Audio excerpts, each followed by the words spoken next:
ഒരു മിക്സി ജാറിലേക്ക് 1/2 ലിറ്റർ പാൽ ഒഴിച്ച് കൊടുക്കണം. അതിലേക്ക് 1/2 ടീസ്പൂൺ ഏലക്കായ പൊടിച്ചത്, ആവശ്യത്തിന് നോക്കിയിട്ട് പഞ്ചസാര. ഇത് യെല്ലോ ഷമാമാണേ. അത് കഴുകിയെടുത്ത് വൃത്തിയാക്കി അതിൻ്റെ ഉള്ളിൽ കുരുവൊക്കെ കളഞ്ഞ് ചെറിയ ചെറിയ പീസാക്കി കൊടുക്കണം. അതുകൂടി ഇതിലേക്ക് ഇട്ട് കൊടുക്കാം. ഇത് വേറെ തന്നെ ഒരു ടേസ്റ്റാണ്. ഇതെന്തായാലും നിങ്ങൾ വാങ്ങിയിട്ട് ഒന്ന് ജ്യൂസ് അടിച്ച് നോക്കണേ. മൊത്തത്തിന് നന്നായി അടിച്ചെടുത്ത് വന്നിട്ടുണ്ട്. ഇനി അതൊരു ഗ്ലാസ്സിലേക്ക് ഒഴിച്ച് കൊടുക്കാം. നല്ല ടേസ്റ്റാണ് കുടിക്കാൻ വേണ്ടിയിട്ട്. രണ്ടാമത്തെ ജ്യൂസ് ഉണ്ടാക്കാം. ഒരു ബോട്ടിൽ വെള്ളം ഒഴിച്ച് കൊടുക്കുന്നുണ്ട്.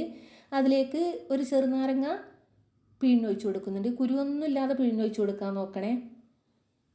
കുറച്ച് മാത്രം പൈനാപ്പിൾ എടുത്തിട്ട് ചെറിയ ചെറിയ പീസാക്കി കട്ടാക്കി കൊടുത്തിട്ടുണ്ട്. അതുകൂടി ഇട്ട് കൊടുത്തിട്ട് ആവശ്യത്തിന് പഞ്ചസാര കൂടി ഇട്ട് കൊടുക്കണം. നന്നായി അരിച്ചെടുക്കണം. എന്നിട്ട് അരിപ്പയിലൂടെ അരിച്ചെടുക്കാം. ഇത് നല്ല ടേസ്റ്റാണ് കുടിക്കാൻ വേണ്ടിയിട്ട്. പൈനാപ്പിൾ ജ്യൂസൊന്നുമല്ലേ. ഇതും ഒരു പാത്രത്തിലേക്ക് സെർവ് ചെയ്ത് കൊടുക്കാം. മൂന്നാമത്തെ ജ്യൂസ് ഉണ്ടാക്കാം. കുറച്ച് പഴുത്ത പപ്പായ ചെറിയ ചെറിയ പീസാക്കി കട്ടാക്കി എടുത്തിട്ടുണ്ട്. ഒരു മിക്സി ജാറിലേക്ക് 1/2 ലിറ്റർ പാൽ ഒഴിച്ച് കൊടുക്കണം. അതിലേക്ക് 1/2 ടീസ്പൂൺ ഏലക്കായ പൊടിച്ചതും ഇപ്പോൾ കാണിച്ച പപ്പായ ഇല്ലേ അതുകൂടി ഇട്ട് കൊടുക്കണം. ഒരു 10 രൂപയുടെ പാൽപ്പൊടി കൂടി ഇട്ട് കൊടുക്കണം.